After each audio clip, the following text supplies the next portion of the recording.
7th class हम पढ़ रहे हैं। एलियन का मतलब क्या हो भाई? विदेशी। क्या हो भाई? विदेशी। एंड का मतलब क्या होता है नॉर्मली? हाथ। ठीक है, हम इसको ऐसे पढ़ सकते हैं, एक विदेशी हाथ या एक विदेशी व्यक्ति, इस तरीके से भी हम दे सकते हैं, एक विदेशी ताकत भी। एंड का मतलब क्या होता है भाई? हाथ। अगर बच्चों में इसी के साथ क्या लगा दूं? Hand over. क्या लगा दिया मैंने? Hand over. इसका मतलब हुआ किसी को काम सौंपना, किसी को काम में सौंपना। तो याद रखेंगे बेटा, क्या लिखा मैंने? Hand over. देखो हर चीज में ना बेटा कोई ना कोई हैंड वर्ब भी है, ध्यान रखना। ठीक है, देखो क्या ये हैंड, क्या इसमें हैंड की बात करूं तो इसमें ये रूट वर्ड है। रूट वर्ड का मतलब समझते हो क्या हो? रूट वर्ड बोल सकते हो या आप इसको मेन वर्ड बोल सकते हो। ठीक है बेटा, और ओवर क्या आपकी प्रेपोजिशन। क्या है? प्रेपोजिशन। दोनों मिलकर क्या बना? एक नया वर्ड बना। देखो वैसे तो हम क्या बोलेंगे? हाथ है, और ओवर मतलब ऊपर, ये बोलेंगे, लेकिन इसका मतलब क्या हो गया? चेंज हो गया ना। क्या हुआ है? चेंज हो गया। हेड ओवर अगर एक साथ आए और तो इसका मतलब क्या होगा भाई? चेंज हो गया। क्या बन गया? चेंज होकर किसी को सौंपना। जैसे भाई मैंने सारा का सारा प्रोजेक्ट उसको क्या कर दिया था? हैंड ओवर कर दिया था।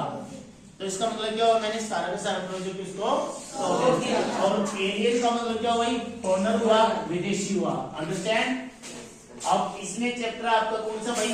The tiny teacher. The tiny teacher. अच्छा बताइए इसमें किसके बारे में बात हो रही है? टीचर के बारे में। किसके बारे में बात हो रही है सर? यानी यहाँ पर हु मतलब कौन है, जिसके बारे में बात हो रही है। कौन है भाई? टीचर। तो ये टीचर हो गया भाई आपका क्या? नाउन। क्या हो गया बच्चे? ये नाउन। क्या हो गया? ये नाउन। अब नाउन के साथ क्या ऐड किया गया है कि नाउन कैसा है? टाइनी, छोटा। और टाइनी को क्या कहेंगे बच्चों? Very small.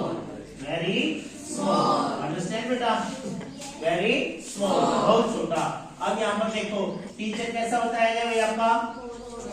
छोटा बताया गया, तो वेरी स्मॉल है।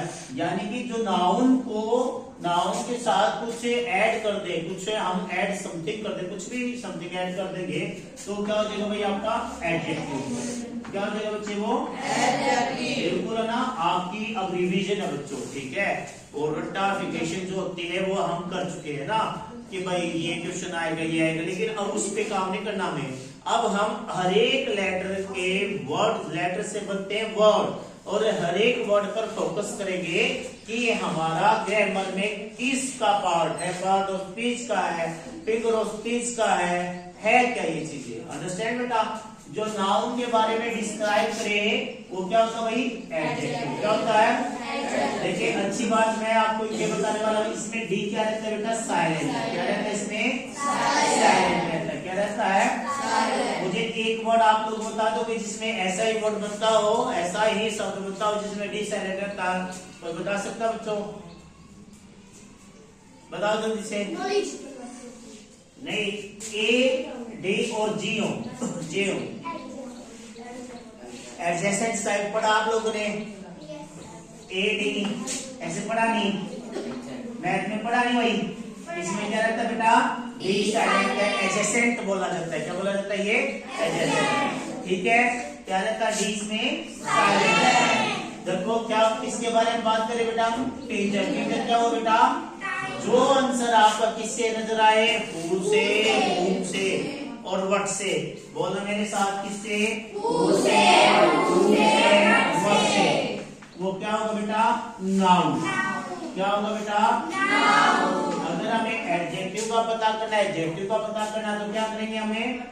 विच से, किससे बेटा? विच से, और फिर व्हाट काइंड ऑफ है, किस प्रकार का, व्हाट ए काइंड ऑफ, किस टाइप का है। ठीक है, किससे टाइप का। देखिए टीचर किस टाइप का है? कैसा है? छोटा। कैसा बेटा? छोटा है। समझ में आ रही बेटा? अब ये क्या इसके साथ है? द। और द क्या होते बेटा? ये सारे के सारे डिटरमाइनर में आते हैं। डिटरमाइनर में एक पार्ट होता है आपका, कौन सा होता है? डिटरमाइनर में एक पार्ट है, डिटरमाइनर में एक पार्ट होता है सर, कौन सा? आर्टिकल। कौन सा बच्चे? आर्टिकल। तो द क्या हुआ बेटा आपका? आर्टिकल। अच्छा, आर्टिकल कितने टाइप के होंगे बच्चों? दो टाइप के, एक होगा बेटा डेफिनेट और एक होगा इंडेफिनिट। तो मुझे बताइए डेफिनेट है या इंडेफिनिट है? सर द क्या है? डेफिनेट। और ए और एम क्या बेटा? इंडेफिनिट। तो समझ में आई बेटा? क्या वो किसके बारे में बात कर रहे थे हम? टीचर के। टीचर कैसा है? टाइम। क्या लगाया गया सर? द। ये क्या बेटा? एडजेक्टिव। क्या है ये? एडजेक्टिव। इसका मतलब स्ट्रक्चर क्या हो गया? नाउन, नाउन प्लस में क्या? एडजेक्टिव, और इसके साथ क्या लगेगा? फिर आर्टिकल। बढ़ गया ना एक स्ट्रक्चर? नाउन, नाउन के साथ एडजेक्टिव और क्या लगता है बेटा? अंडरस्टैंड?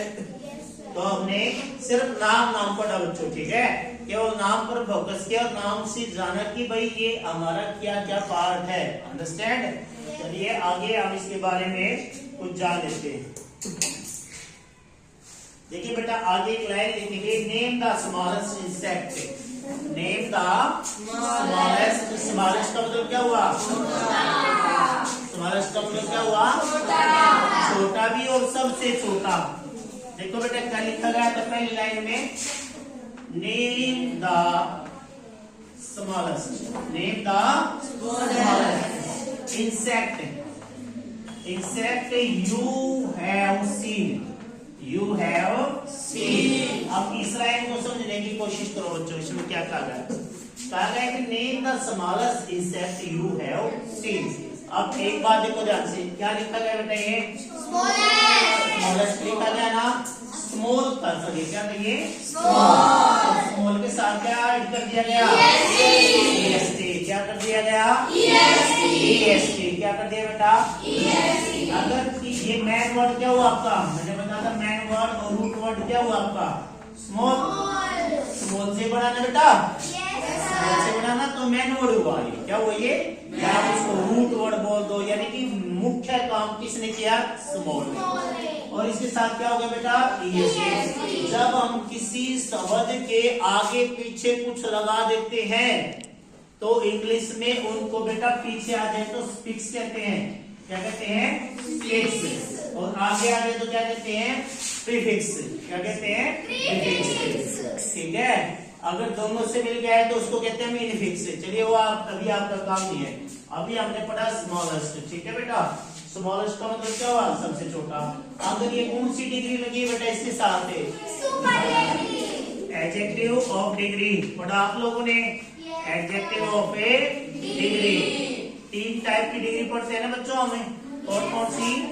एक तो होता है सर पॉजिटिव। पॉजिटिव बेटा? पॉजिटिव। और ये क्या होती है? कंपैरेटिव। क्या होती है बेटा? कंपैरेटिव। क्या होती है? कंपैरेटिव। और एक कौन सी होती है बच्चों? सुपरलेटिव। कौन सी होती है? सुपरलेटिव। इसका मतलब सर कैसा आया होगा? पॉजिटिव क्या आया होगा? स्मॉल। क्या होगा बच्चों? स्मॉल। कंपैरेटिव में क्या आया होगा? स्मॉलर। Very good. और सुपरलेटिव में क्या आया? स्मॉलेस्ट। अब देखो कंपेरिजन यानी कि नेम द स्मॉलेस्ट इंसेक्ट है। इंसेक्ट मतलब क्या हो गई? चीज। कीड़े मकोड़े जो होते हैं, छोटे जीव जो होते हैं वो क्या होते हैं? इंसेक्ट। इंसेक्ट में उसका नाम बताओ जो सबसे छोटा है। सबसे छोटा। और इसके साथ क्या किया गया है? दा का काम क्या कर रहा है यहाँ पर? यानी कि सर किसी पर्टिकुलर स्पेसिफिक चीज को बताने के लिए इसका यूज किया गया है। तो बेटा जब हम सुपरलेटिव डिग्री लगाते हैं और उनमें से मुख्य के बारे में पूछते हैं, जो मैन होता है उसके बारे में पूछते हैं, तो बेटा उससे पहले क्या लगाते हैं हम? क्या लगाते हैं? तो समझ में आई बात है? yes, sir. अब देखो यू हैव सीन, इसके बारे में बात हो रही है। यू का मतलब बच्चों आप या तुम। You have seen. You have seen. हम इस सेक्शन को देख लेते हैं। यू यानी कि सही क्या है? सब्जेक्ट। और हैव क्या बच्चे? Helping verb. क्या बेटा? Helping verb. उसके साथ क्या लगाया? सीन। सीन बता सकते हो मुझे किसकी वर्ब है? सी सी यानी कि सर ये कौन सी फॉर्म है? प्रेजेंट। कौन सी बच्चे? ये कौन सी है? ये कौन सी है? पास्ट यानी कि सर पास्ट की बात की गई है। यू हैव सीन, आपने देखा है। आपने देखा है। क्या देखा है? वो जो सबसे छोटा है उसका क्या काम करना आपको? नाम बताना। Name the smallest insect you have seen, जो आपने सबसे छोटा कीट देखा है उसका क्या करो भाई? नाम बताओ। नेम क्या भाई? काम पूछा, क्या काम इसमें बताना बेटा। नेम द स्मॉलेस्ट इंसेक्ट, इसमें मुझे बताओ कि आपको क्या काम बताया गया है, क्या करना आपको? नाम बताना। क्या बताना बेटा? और मैंने आपको क्या बताया है कि सर जिससे हमें किसी एक्शन के होने का पता चले तो क्या होता है बेटा? वर्ब। क्या होती है? कोई बच्चा मुझे वर्ब की डेफिनेशन बता सकता है?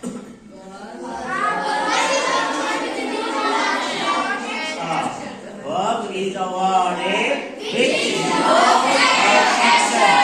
तो इसमें हमें क्या बताया गया है? क्या पूछा गया हमसे कि नाम बताओ, तो इसका मतलब ये क्या हुई सर? वर्ब चाहिए। समझ में आ रही बातें? ये वर्ब हुई। ये क्या हुआ आपका भाई? आर्टिकल्स हुआ। ये क्या हुआ भाई? आपकी डिग्री हुई। किसके बारे में पूछा है? इंसेक्ट के बारे में पूछा गया है कि नाम बताओ भाई जो आपने देखा है।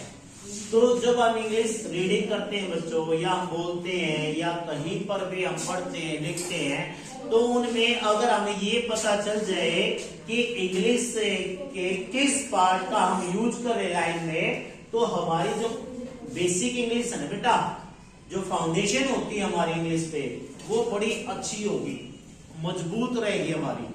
अंडरस्टैंड? मेरी बात समझ में आ रही है आप लोगों को? मैंने कहा कि अगर हमारा बेस मजबूत है, ठीक है, अगर हम घर बना रहे हैं उसकी नींव मजबूत है, नींव मजबूत है, बेस मजबूत है, तो बेटा उसके ऊपर कितनी बड़ी बिल्डिंग बना ले कोई प्रॉब्लम नहीं होगी। अगर आप लोगों का बेस ही कमजोर रह गया तो सर ऊपर बिल्डिंग बनाएंगे तो गिरने का क्या रहेगा? डर रहेगा, खतरा रहेगा, यानी कि कामयाबी मिलने से रुक सकती है। तो ये मैंने अभी इतना बताया, आगे बढ़ते हैं।